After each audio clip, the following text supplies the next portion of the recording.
তোমরা এমন করো না, গ্রামগুলো আলাদা হলেও তো সবাই মানুষই, এতে এত মনোমালিন্য কেন? তোমরা কি আমাদের সঙ্গে কখনো ভালো ব্যবহার করেছো? কোনোদিন আমাদের সাহায্য করেছো? তোমরা সবসময় নিজেদেরকে অন্য গ্রামের চেয়ে ভালো ভাবো।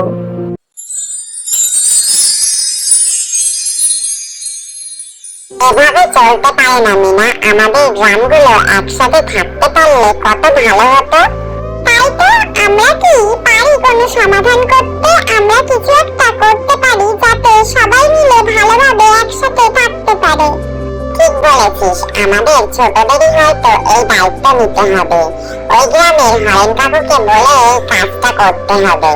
চল কিছু একটা করি, তবে গ্রামের সবার সত্যতা মেনে নিতে হবে যে প্রতিযোগিতা নয়, ঐক্যই আসল।